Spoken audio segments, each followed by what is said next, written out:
नमस्कार, हमारे खास कार्यक्रम हम लोग में आपका स्वागत है। मैं हूं सुशील बहुगुणा। आज हम लोग में हम बात करेंगे कि क्या हमारी परीक्षा प्रणाली दिन ब दिन लचर होती जा रही है।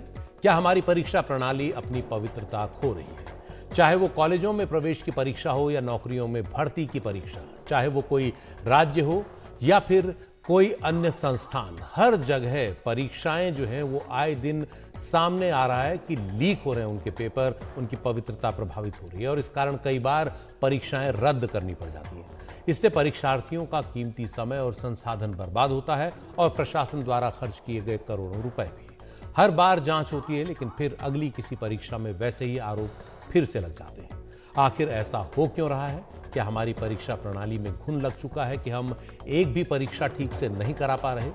इन दिनों चर्चा में आए इस मुद्दे को ही लीजिए, जिसे लेकर इन दिनों लाखों छात्रों और उनके अभिभावकों में रोष है। जगह जगह विरोध प्रदर्शन हो रहे हैं। ये मुद्दा है मेडिकल कॉलेजों की अंडर ग्रेजुएट प्रवेश परीक्षा नीट यूजी से जुड़ा हुआ। सुप्रीम कोर्ट में दखल के बाद नीट यूजी में ग्रेस का मुद्दा तो सुलझ गया है, लेकिन नीट का पेपर लीक होने के आरोप अब भी जस के तस बने हुए हैं। इस मुद्दे पर सुप्रीम कोर्ट में सुनवाई जारी है। इस बीच पटना में नीट का पेपर लीक होने के कुछ शुरुआती सबूत मिलते दिख रहे हैं।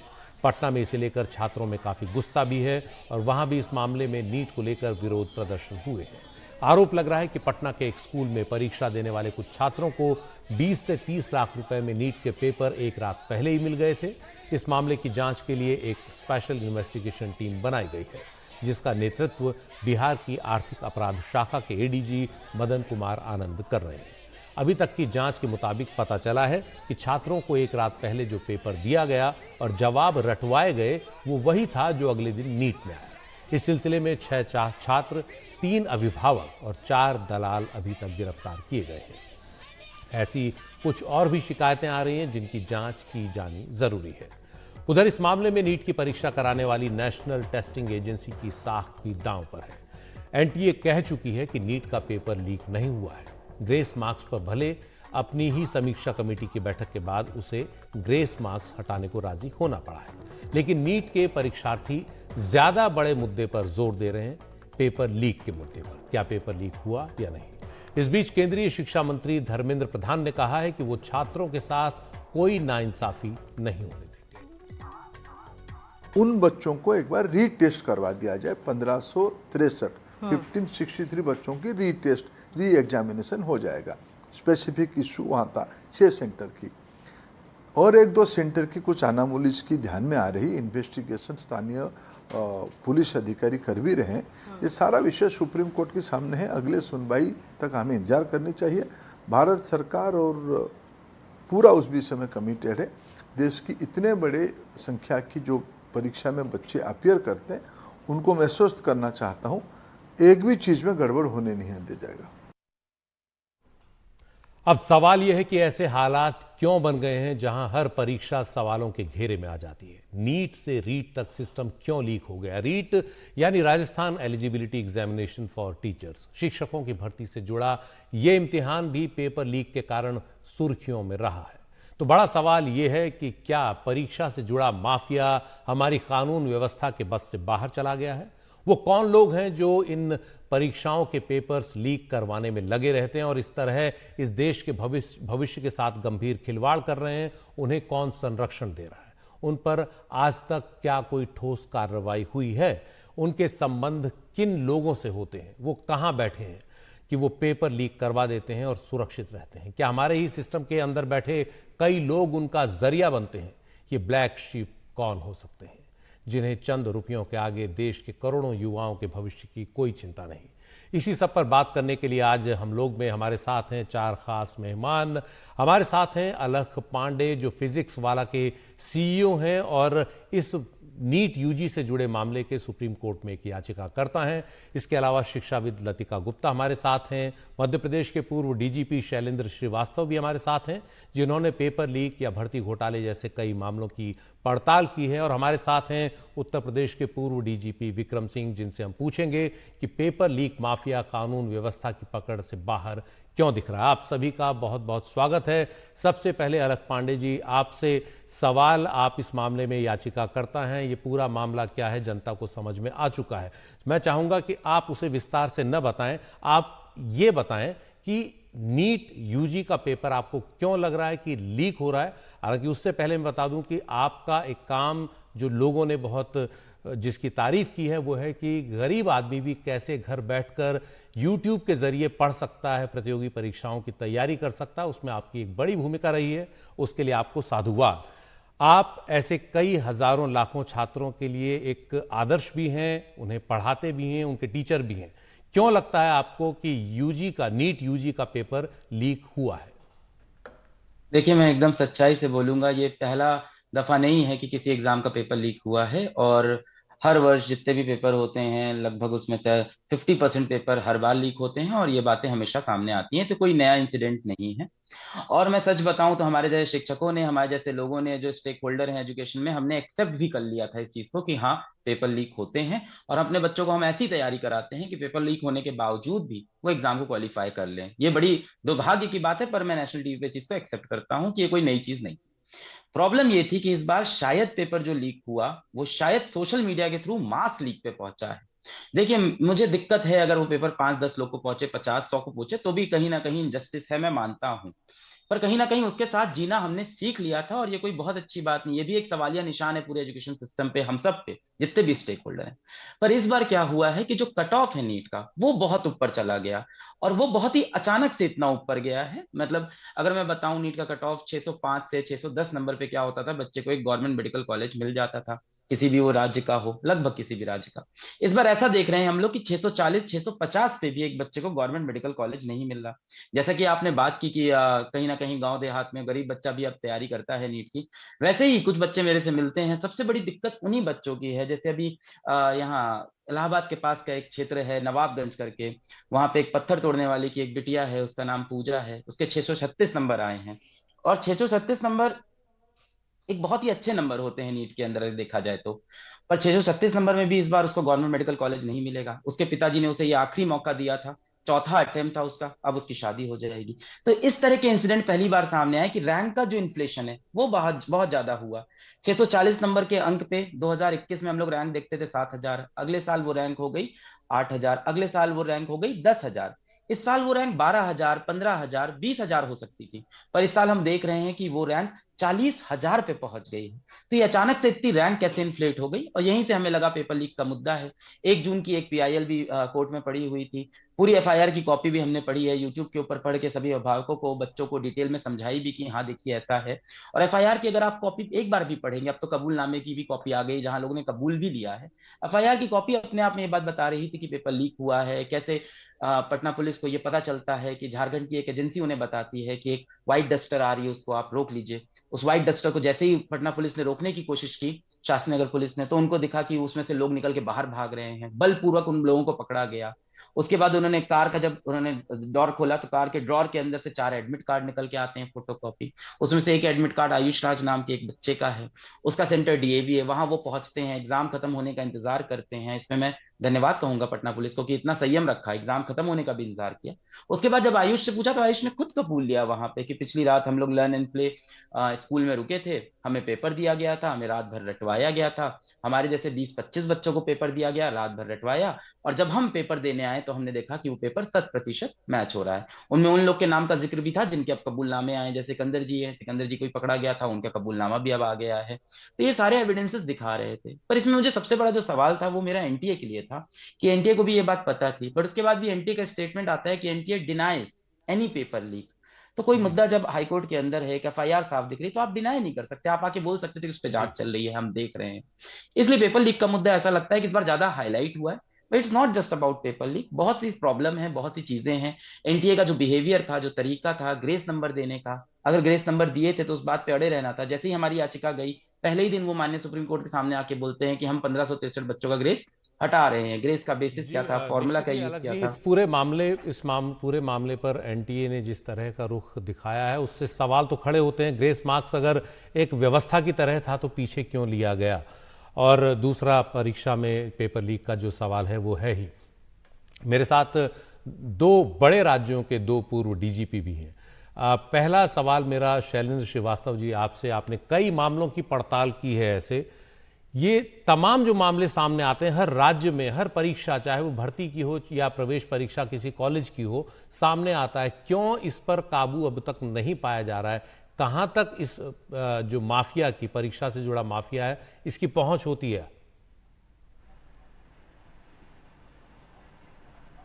देखिए, अपराध सृष्टि की उत्पत्ति के साथ ही शुरू हो गया था। जैसे जैसे विजिलेंस एजेंसीज, पुलिस या जो एजेंसीज एग्ज़ाम कंडक्ट करती हैं वो अपनी व्यवस्था को सुधारती हैं, वैसे वैसे अपराधी अपनी टेक्नोलॉजी बदलते रहते हैं। मैं आपको मध्य प्रदेश का एग्जाम्पल दूं। जब मैं आईजी था भोपाल में, तो मुझे लीक मिला कि जो जूनियर डेटा एंट्री ऑपरेटर का एग्ज़ाम है और उसको 2 लाख रुपए में उसकी भर्ती हो रही है। हमने उसमें अपना एक एजेंट डाला और उन बच्चों को सबको भोपाल में इकट्ठा किया गया। उसमें मेरा कैंडिडेट भी था। हमने उन नंबर्स को इंटरसेप्शन में लिया हुआ था। वो सब जब भोपाल में इकट्ठे हुए और फिर उनको जैसे तैसे ले जाके एक स्कूल में रात में क्वेश्चन पेपर सॉल्व करा रहे थे। हमने स्कूल में रेड की, 92 बच्चे थे। उन बच्चों की तरफ से FIR लिया, क्योंकि हमें ये लगा कि एविडेंस मजबूत होगा। बच्चों को, इतने सारे 92 बच्चों को एकदम से मुलजिम बनाना, विटनेस बनाएंगे तो केस स्ट्रांग होगा। प्लस वो तो इस व्यवस्था के विक्टिम थे। हमने क्वेश्चन पेपर पकड़ा रात में। जब हमने जो अथॉरिटीज़ थी उनसे कहा कि आपका कल सुबह जो एग्ज़ाम होना है उसका क्वेश्चन पेपर हमारे पास है, आप इसको चेक कर लीजिए। तो उन्होंने बताया कि ऐसी कोई व्यवस्था नहीं है कि एग्ज़ाम के पहले हम क्वेश्चन पेपर को खोल सकें, आपको कल सुबह तक का इंतज़ार करना पड़ेगा। हमने कहा तो फिर आप मुझे एक रिसिप्ट दे दीजिए। एक सीजर मेमो बनाया, उनके रिसिप्ट ली उनसे कि उनको रात में हमने 10 बजे, जो कल सुबह 10 बजे पेपर खुलना है, वो हमने उनको दिया। सुबह जब 10 बजे सेंटर पे खोला गया तो हूबहू 1 से लेकर 100 तक वही क्वेश्चन उस क्वेश्चन पेपर में थे। उसको कैंसिल किया गया और उनके जो मुलजिम थे, जो गैंग थी, वो पकड़ी गई। कुछ लोग स्पॉट से पकड़े गए थे। और ये जो आपने बात बताई पहले बिल्कुल डाउट किया ठीक है। प्रिंटिंग। मैं सिर्फ ये जानना चाहता हूँ कि इतनी बार ये सब चीजें आती हैं तो भी ये जो माफिया है ये बाहर कैसे रहता है कब्जे से, कानून व्यवस्था के शिकंजे से? क्या कुछ लोग आपकी कभी जांच में पता लगा है बहुत बड़े पदों पर रहने वाले अधिकारी, नेता उनसे जुड़े हुए होते हैं? मैं इसका स्पष्ट वो जानना चाहता हूँ जवाब। नहीं, आप नहीं, देखिए मैं बताता हूं।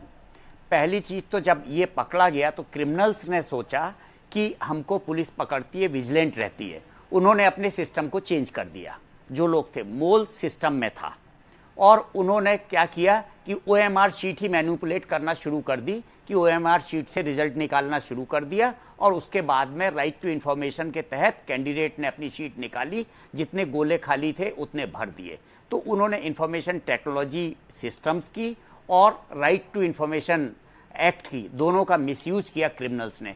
क्रिमिनल्स हमेशा पुलिस से एक हाथ आगे चलते रहते हैं। वो बहुत ही, क्योंकि उनका कोई इथिक्स नहीं होता है, उनके कोई मोरल नहीं होता है, और इस तरीके से उन्होंने बड़े किए किसी भी सिस्टम में। अच्छा, एक चीज़ और है, सिलेक्शन होना है 1000 लोग का और 15 लाख लोग एग्ज़ाम दे रहे हैं।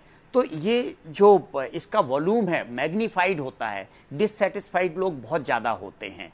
और कहीं ना कहीं सिस्टम में, हम प्रिंटिंग प्रेस तक गए। प्रिंटिंग प्रेस ऐसी थी कि जहाँ से सिक्योरिटी प्रिंटिंग होती, जहाँ से कोई भी लीक वीक होना संभव नहीं था। अब मैं आपको बताऊं क्या मेन चीज़ है इसमें। सबसे बड़ी चीज़ है, क्रिमिनल्स इस तरीके से करते हैं और बच्चे इनके ट्रैप में फंस जाते हैं। कई बार फर्जी लोग भी करते हैं, फर्जी क्वेश्चन पेपर भी देते हैं और उस हिसाब से वो उसका उपयोग करते हैं।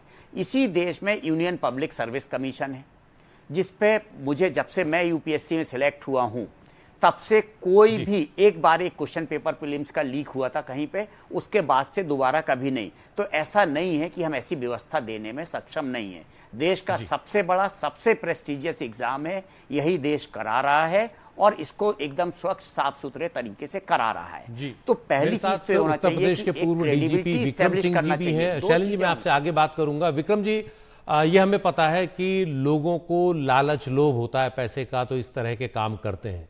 लोगों को, अपने बच्चों को किसी तरह डॉक्टर, इंजीनियर बनाना है तो वो भी बहकावे में, भुलावे में आ जाते हैं, पैसे देते हैं। लेकिन वो कौन लोग होते हैं जो कहीं ना कहीं से इस पूरे सिस्टम में पेपर लीक कराने में सबसे अहम साबित होते हैं? वो कोई अधिकारी होगा जिसकी पहुंच होगी ऊपर पेपर्स तक, जो बाहर किसी माफिया तक ये पेपर पहुंचाता होगा। वो तो हमारी व्यवस्था के हिस्से हैं, उनको तो हमें किसी तरह से पकड़ना होगा। क्या आपको लगता है कि इस तरह के मामलों में ऐसी जब भी कार्रवाई होती है तो इस तरह के जो ब्लैक शीप हैं, इस तरह के जो लोग काले कारनामे करते हैं, वो कभी पकड़े जाते हैं, उनको कभी कोई सजा होती है? सुशील जी नमस्कार। बड़ा महत्वपूर्ण प्रश्न आपने किया है। संगठित अपराध जो कि ये है, उसकी परिभाषा यही है कि अपराधी राजनेता से लेके अधिकारियों तक उसकी घुसपैठ है। और आपने देखा कि केवल पट्टा पट्टा की बात के 30 बच्चा 30 लाख रुपए 9-10 करोड़ तो यूं निकाल लेते हैं कि जैसे चुटकी बजाते हुए। व्यापम स्कैम मध्य प्रदेश का ले लीजिए, कितने अरब रुपए वहां निकले, इस भ्रष्टाचार में कोई कह नहीं सकता। 5 साल में 41 पेपर लीक मेजर देश में हो चुके हैं। अब आप ये समझ सकते हैं, आपने अधिकारी की बात की, हम कैंसर में अगर बैंडेड लगाएंगे तो ये होना ही था। चल अचल संपत्ति कुर्क करके इनके आर्थिक साम्राज्य को ध्वस्त कर दें। जो अधिकारी थे अनुच्छेद 311 कॉन्स्टिट्यूशन के, उनको सेवा मुक्त करें, उनको भी अपराधी बना के जेल भेजें कि बाकी जिंदगी और अंतिम संस्कार सलाख के पीछे हो। जब तक हम ये निर्णय नहीं करेंगे, जो कि मैंने किया है मेरे कार्यकाल में, एक तो कोई हुआ नहीं, जब हुआ तो सरकारी कर्मचारी बर्खास्त होने के साथ साथ जेल भी गए। चल अचल संपत्ति गैंगस्टर्स एक्ट धारा 14(1) के अंतर्गत सब अटैच होगी, घर में झाड़ू लग गया।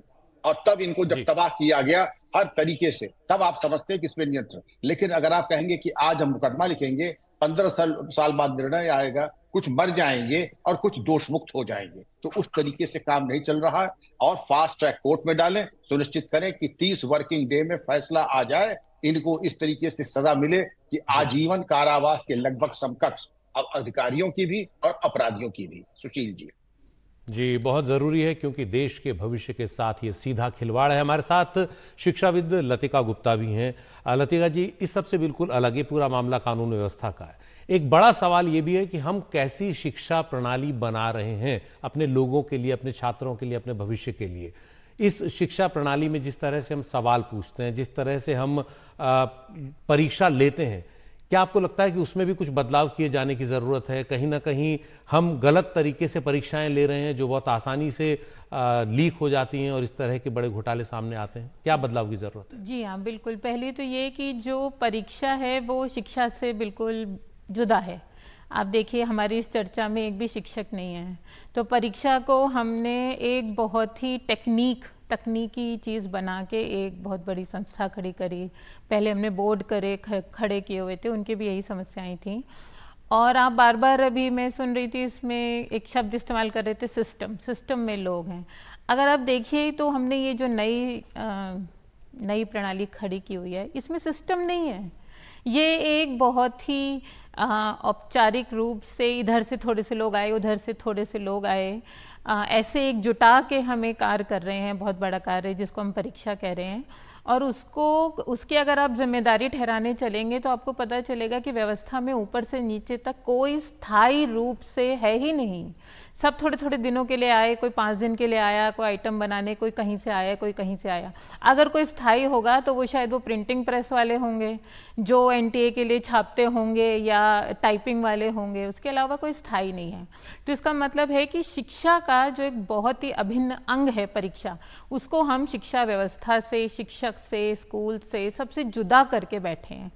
दूसरी बात मुझे ये भी लगती है कि बहुत ही सरलीकरण है, जिसको हम अंग्रेजी में बोलते हैं ना, ट्रिविलाइजेशन, कि भारत में परीक्षा व्यवस्था में शुरू से बहुत समस्याएं रही हैं। एक औपनिवेशिक व्यवस्था थी और उसमें घुन बहुत पहले ही लग गया था। लेकिन जब हम उसको सुधारने चलते हैं तो हम उतना ही केंद्रीकृत उसके जो सॉल्यूशंस निकालते हैं, सुझाव निकालते हैं। तो हम सोचते हैं कि पूरे देश में एक एजेंसी अगर परीक्षा करवाती है तो जाहिर है कि जो ट्रांसमिशन पॉइंट्स हैं वो बढ़ते हैं और ऐसे लोगों की आने की संभावना बढ़ती है जिनके अलग तरह की रुचियां हों। इन सब पूरे मामलों में परीक्षा को क्या करना है, कितने अच्छे कैंडिडेट्स को निकालना है डॉक्टर या इंजीनियर बनने के लिए, वो बात पीछे हट जाती है। अब जो NTA ये व्यवस्था करवाती है पूरी, आप उनसे पूछिए कि उनका परीक्षा पे विजन क्या है, परीक्षा को वो किस तरह देखते हैं, मेडिकल की परीक्षा किस तरह देखते हैं, इंजीनियरिंग की किस तरह देखते हैं, BA BSc की किस तरह देखते हैं। आपको ऐसा कुछ विजन नहीं मिलेगा। तो परीक्षा जो बहुत ही केंद्रीकृत करके, इतनी ज़्यादा टाइट करके की जाती है, वो दरअसल परीक्षा नहीं रह जाती है, वो एक यंत्र बन गया है जिसमें जिसकी अकल जितनी चलेगी वो उतना जो पाएगा वो कर लेगा। जी बिल्कुल, ये बहुत महत्वपूर्ण विषय है। और परीक्षा और शिक्षा का क्या तारतम्य है, क्या वो पवित्रता बनी हुई है जहां शिक्षा और परीक्षा का जो जोड़ है वो बहुत बेहतर तरीके से हमारे भविष्य को सुधारने में एक भूमिका निभा पाए? इस मुद्दे पर हम करेंगे बहस। हमारे साथ हैं खास मेहमान। एक ब्रेक लेते हैं, लौटते हैं ब्रेक के बाद।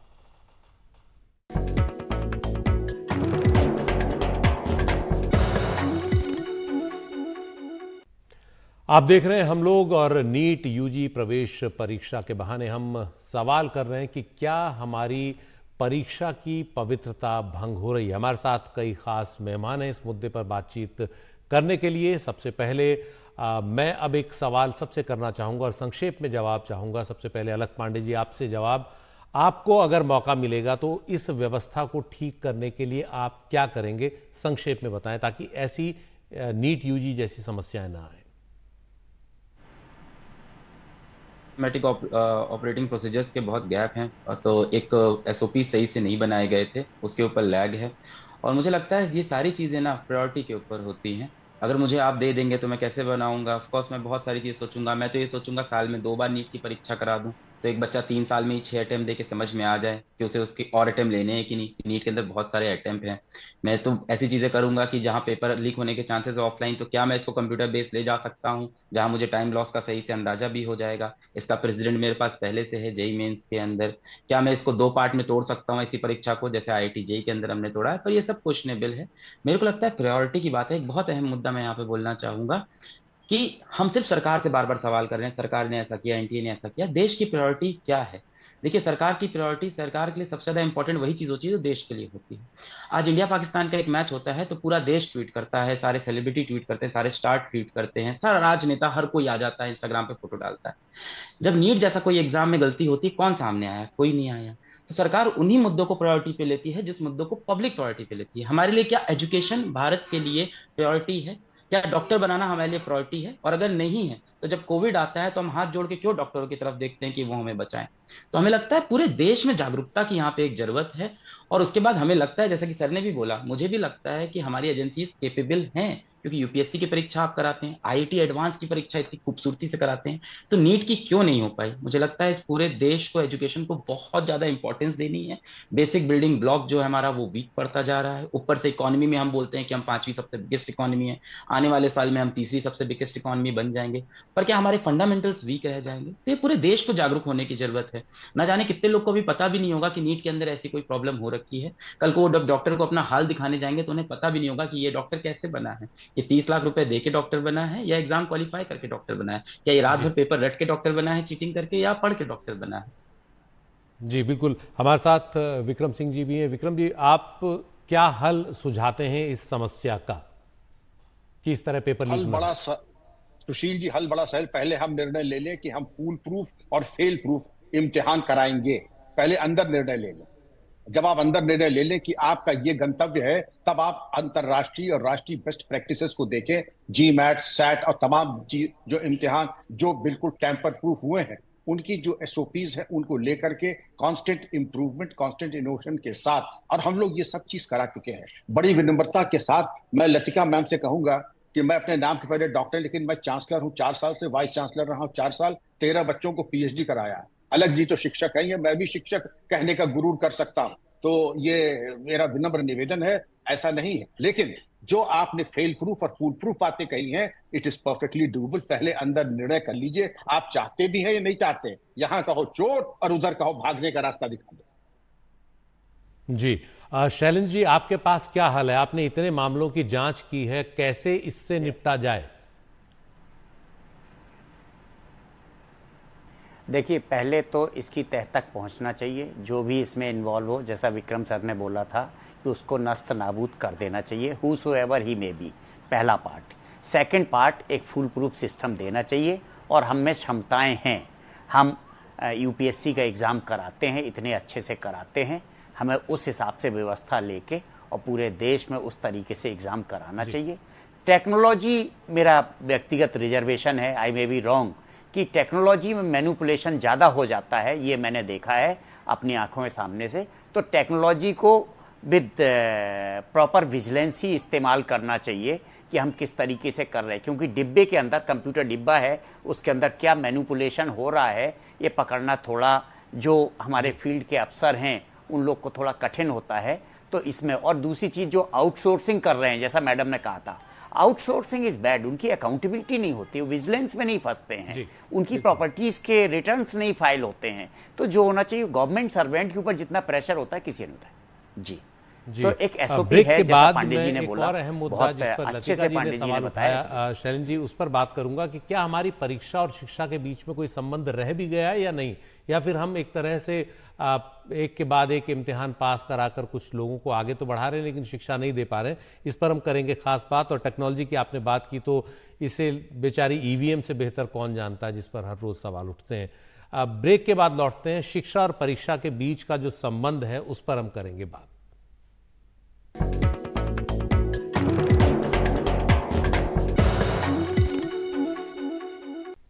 तो हम खास मुद्दे पर बात कर रहे हैं कि परीक्षा पेपर लीक होने से जो परीक्षा की पवित्रता है वो भंग हो रही है, हम उसे लेकर कितने सचेत हैं, हम क्या कर रहे हैं। हमारे साथ लतिका गुप्ता भी हैं और बाकी खास मेहमान भी। लतिका जी, आपसे सवाल, हमारी जो परीक्षा प्रणाली है और शिक्षा प्रणाली है, क्या इसमें कोई जोड़ है भी?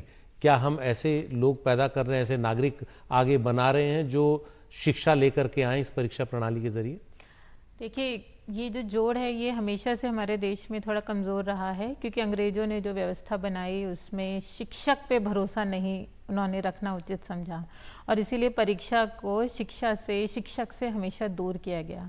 और हम आज़ादी हो गई, सब कुछ हो गया, हम बहुत सारी बातें करते हैं, लेकिन वो अभी भी कायम है। और हम ये सोचते हैं कि जिसने पढ़ाया उससे दूर करके अगर हम कोई परीक्षा लेते हैं तो हम एक बहुत ही वस्तुपरक अच्छी परीक्षा लेते हैं।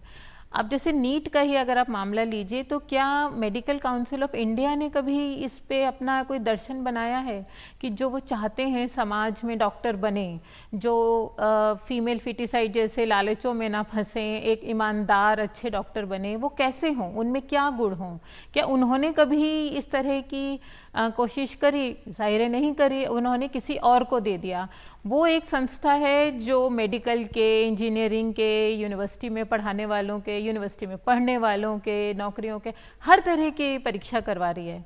तो जो आप कह रहे हैं कि शिक्षा से संबंध आज टूटा है, मुझे लगता है कि हमेशा से टूटा था, लेकिन अब टेक्नोलॉजी के कारण और ये जो बाजारू संस्कृति है जिसमें हर चीज़ थोड़े से पैसे दे के किसी और से करवाने का एक जो रवायत चल पड़ी है, उसके कारण ये हद से ज़्यादा टूट गया है। इन सब में आप देखिए अखबारों में जो खबरें आ रही हैं, जो बच्चों की आ रही है, कोचिंग वालों के वीडियोस चल रहे हैं बहुत ज़्यादा, उनके इंटरव्यू भी हो रहे हैं। शिक्षक कहाँ हैं स्कूल के? उन्होंने भी तो 10वीं 11वीं 12वीं में विज्ञान और ये सब पढ़ाया होगा, उन्होंने भी इस तरह से थोड़ी बहुत तैयारी करवाई होगी कि भाई तुम नीट की परीक्षा में किस तरह उसकी तैयारी करोगे, उन्होंने भी बायोलॉजी पढ़ाई होगी। तो ये संबंध जो पहले से टूटा हुआ था, इस तरह की जो एक बाहरी संस्था बना के अलग करके हमने उसको और ज़्यादा तोड़ दिया है। जी, परीक्षा एक अंधी दौड़ की तरह हो गई है। अलग पांडे भी हमारे साथ हैं। अलग जी, आप कितना सहमत है इस बात से? आपको भी पढ़ाने का बड़ा अनुभव है, हालांकि आप एक अलग तरीके से छात्रों को पढ़ाने में पर जोर देते हैं जिसमें तकनीक का बड़ा रोल है। कैसे अच्छी परीक्षा हो कि वो अच्छे नागरिक पैदा करे? आपको क्या लगता है, क्या कुछ बदलाव किया जा सकता है? आप कितने सहमत हैं लतिका जी की बात से? नहीं, लतिका मैम की सारी बात से सहमत हूँ। बस एक चीज मैं बोलना चाहूंगा कि कोचिंग पहले नहीं आई, पहले स्कूल आया। कहीं ना कहीं कुछ गैप्स छूट गए जिसके लिए कोचिंग का जन्म हुआ।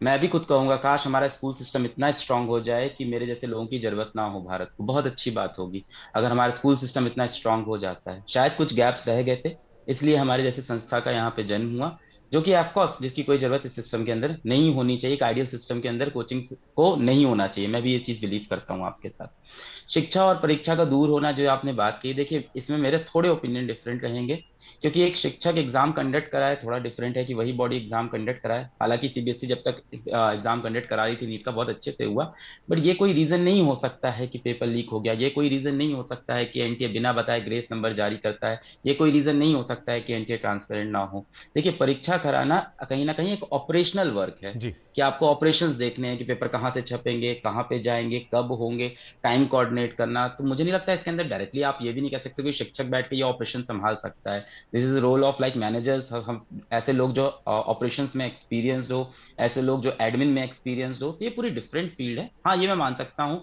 कि इसको जो हेड कर रहे हो वहाँ कहीं हो सकता है कि एक सीबीएसई के कोई सीनियर लीडर होने चाहिए, सीबीएसई कोई सीनियर सीएक्सओ होने चाहिए, ये मैं मान सकता हूँ, कोई चीफ ऑफिसर हो सकते हैं, but these are two different things. और इसके अंदर गैप इस वजह से नहीं है कि आइडियोलॉजिकली ये परीक्षा शिक्षा केंद्र के पास नहीं है, ये इसलिए है क्योंकि कहीं ना कहीं इंटेंट की कमी दिख रही है साफ साफ।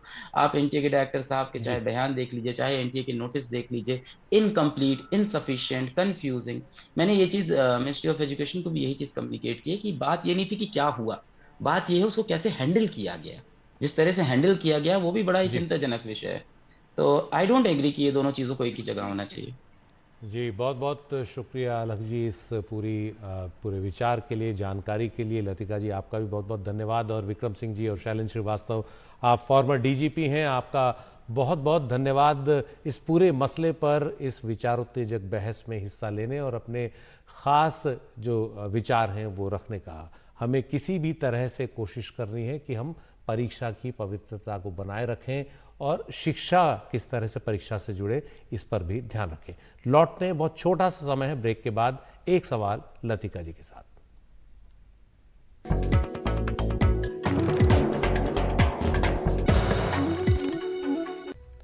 आप देख रहे हैं हम लोग, मेरे साथ हैं लतिका गुप्ता, जानी मानी शिक्षाविद। लतिका जी, एक सवाल, क्या किसी और देश में भी इतनी बड़ी परीक्षा होती है और वो अच्छे से हो जाती है? हाँ बिल्कुल, चाइना में होती है, बहुत बड़ी होती है, गाँव गाँव पूरे देश में 1-2 दिन में होती है। लेकिन वो ऐसा नहीं होता कि एक परीक्षा में सभी विद्यार्थी बैठ रहे हों। उसका जो पत्र होता है अलग अलग राज्यों में, उसमें फेरबदल करके वो अपने हिसाब से अलग बनाते हैं। तो शंघाई अलग बनाता है, बीजिंग अलग बनाता है। वहाँ की जो शिक्षा मंत्रालय है उसके मार्गदर्शन में वो करते हैं।